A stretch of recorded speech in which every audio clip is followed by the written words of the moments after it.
Hey, hey, hey, this is Kurt the Boat Doctor, 2023 North River, beautiful boat, 2000. Oh, I should have said that. I'm a little confused. I'm just kidding. I'm a little slower after the surgery. I'm trying to get my stamina back again. But anyways, 2025 23-foot North River Seahawk.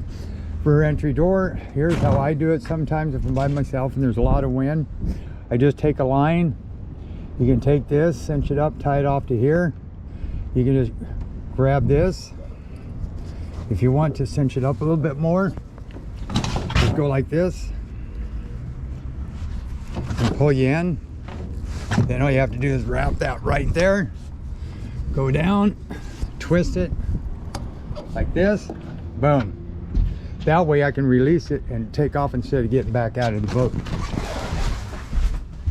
Now I pumped the primer bulbs, but what I do, now this is the initial on the break-in. Now typically some people will start the boat, park the truck, do their thing. No, I wouldn't do that. With EFI, you really don't want to start the boat up and then go park your truck and stuff. You're better off coming down, what I'm doing right now, trim it down to your turn the key, it is fuel injected, hit it.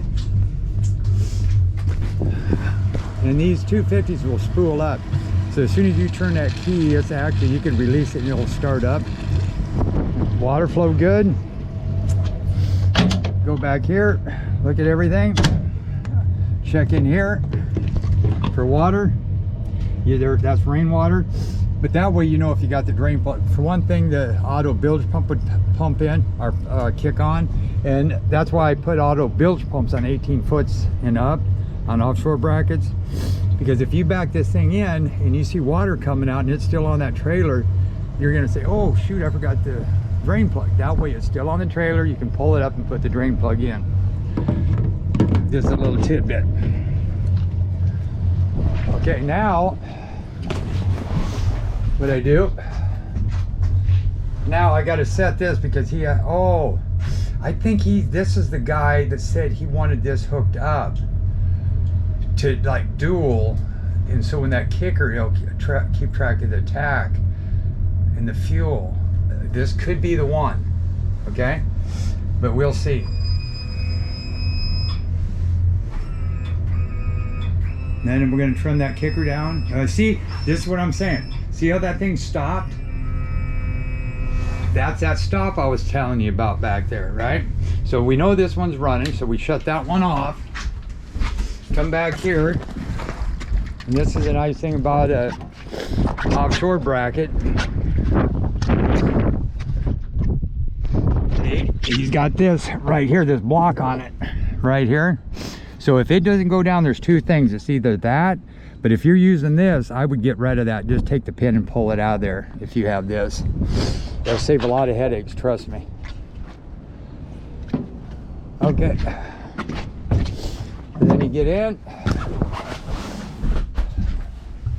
trim it down, and I always start the kicker motor up before I take off from the dock, just because if that main motor quit and I had a hellacious north wind blowing me that way and there was boats over there, I want to be able to trim that kicker down and fire it up. So I want that warmed up, ready to go.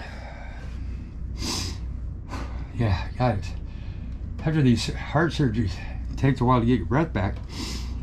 Anyway, it's fuel injected. Just turn the key and it'll fire up. Come back here, and that's what's nice about fuel injection. Look at that. Whew.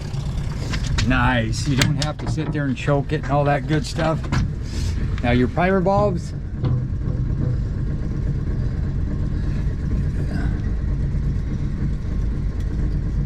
yep, they're good to go.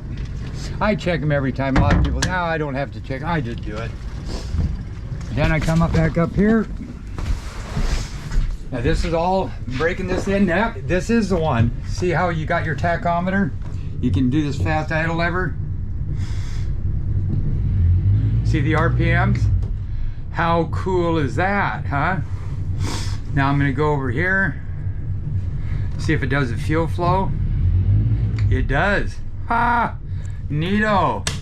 Now that you can't do that with a 9.9 or 15, you have to do the T25 to get this to hook up to a CL5 gauge. Like most of the time it's a twin 115, 150, 200. But this way we have the kicker, we use that second station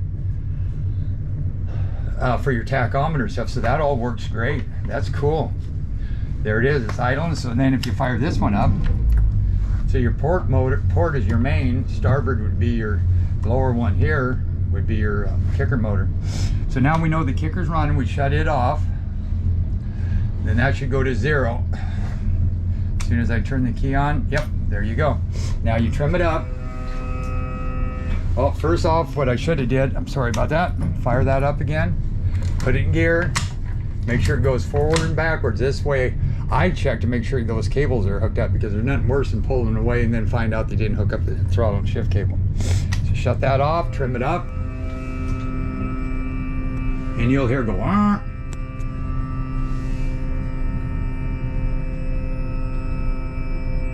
There. Then just trim it down a hair. Same thing with this one. Hit forward, reverse, steer your steering wheel. Make sure that the lines are hooked up right, the throttle works, and your shift works. So now we're ready to take off and get out of here. So, wash down. You hit this one here. And just let it build up like it's doing. There you go. Now, you hear that? That pump? Okay, so if you had the switch on and all of a sudden you heard this, that means you must have a water leak. And there's a Seahawk valve inside there you can shut off, or shut it off by this as well. But if you have a leak from there down there, you need to shut it off.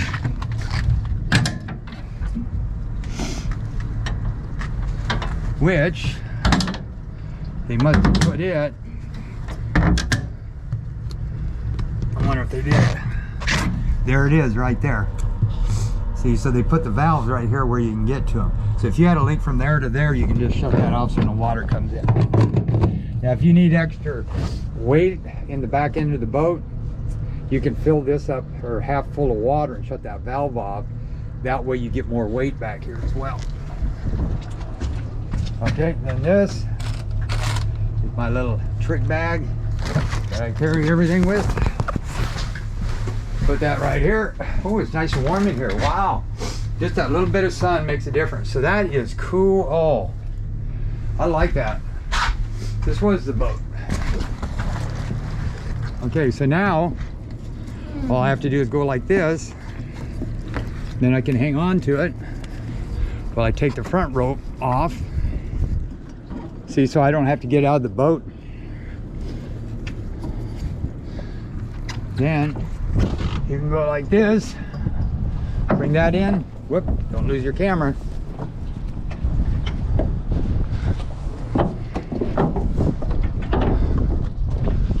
There you go. Bring that in. Steer the motor. Put it in gear.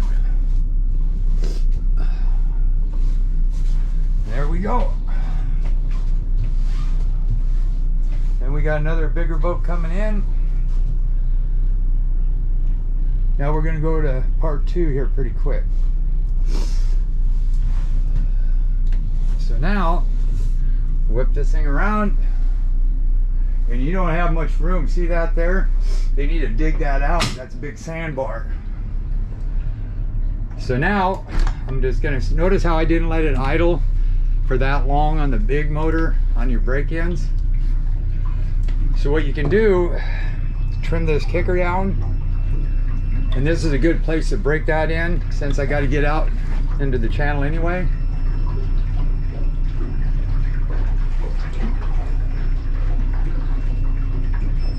And then you can see your trim right there. If you turn the key on, then you can start it up. You know it's running. Put it in gear. Shut the main off. Leave it down. Ooh, that 25 got some power. Okay, so then when I'm doing that, I still got 8 minutes. I'm going to go out here because I don't want to wait. So a lot of times I run the 25 to get it, make sure it runs good and it's warmed up. So then I can check. I checked everything there. This works out great. Fuel flow, that works good, 0.6. He's getting fuel, speed it up, 0.7. Cool. So then you can bring this down, just put it in gear, hit the control button, hit set, then go up on it. Every time you push that, it goes up 50. Then I can go here, see how it went up to 1,000 RPMs.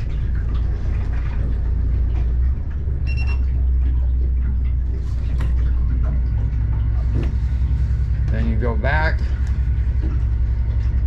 and it's on troll. Go back, we're at 21.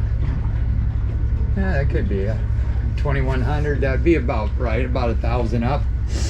So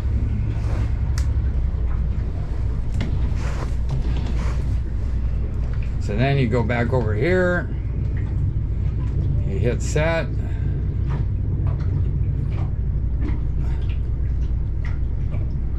See how it says troll on?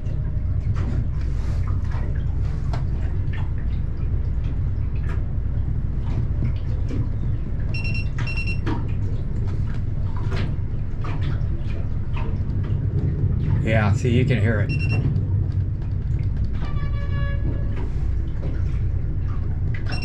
And that goes up to 1,050. That'd be about right. You can cheat a little bit by pushing ahead. Now, see, it kicked it off when I did that. So anyway, so that's how you kick it off of there too. Hide it, and that takes it right back. That is so cool that it does a tachometer. So now what I did, I idled away from there, right? Checked some stuff. So now what I did is I brought that up